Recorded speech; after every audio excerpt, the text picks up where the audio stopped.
اس سورہ کا نام الجن یعنی چھپی ہوئی مخلوق سے ماخوذ ہے۔ محمد اسد اپنی تفسیر میں جن کی اصطلاح پر گہری بحث کرتے ہیں۔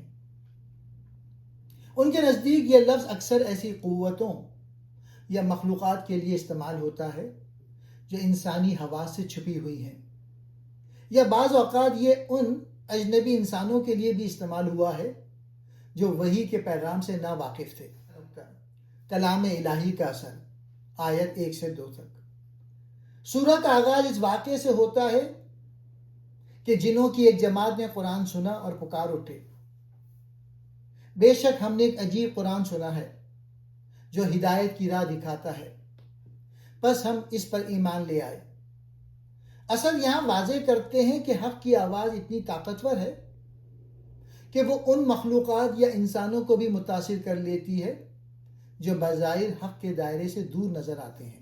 دوسرا نقطہ، اللہ کی توحید اور شرک کی نفی، آیت 3 سے 5۔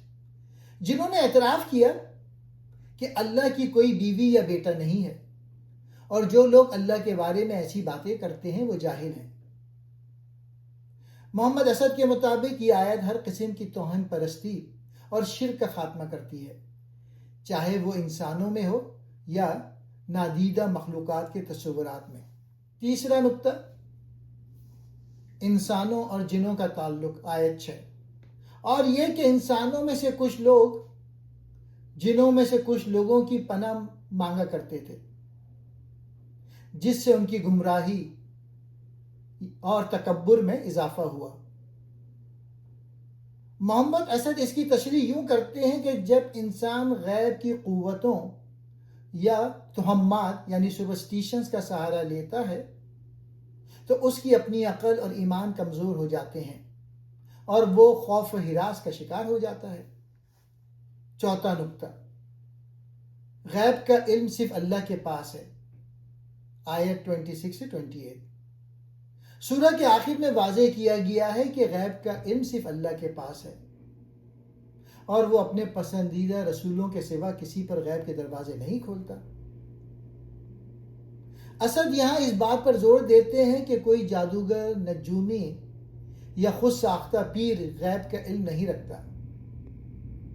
وحی کا علم ایک خاص تحفظ میں رسولوں تک پہنچایا جاتا ہے تاکہ پیغام میں کوئی ملاوٹ نہ ہو سکے۔ پانچواں نقطہ، دعوت حق کی ذمہ داری۔ اللہ تعالیٰ نے نبی کریم کو ہدایت کی کہ آپ کہہ دیں، میں تمہیں نفع یا نقصان پہنچانے کا اختیار نہیں رکھتا، میرا کام صرف اللہ کا پیغام پہنچانا ہے۔ یہ آیت داعی حق کی عاجزی اور اللہ کی حاکمیت کو ظاہر کرتی ہے۔ محمد اسد کے نزدیک سورہ جن کا بنیادی مقصد انسان کو توہم پرستی سے نکال کر خالص توحید کی طرف لانا ہے۔ یہ سورہ بتاتی ہے کہ کائنات کی نادیدہ قوتیں بھی اللہ کے تابع ہیں اور قرآن کا پیغام عالمگیر ہے جو ہر قسم کی مخلوق، چاہے وہ انسانی حواس سے چھپی ہو یا ظاہر، کے لیے مشعل راہ ہے۔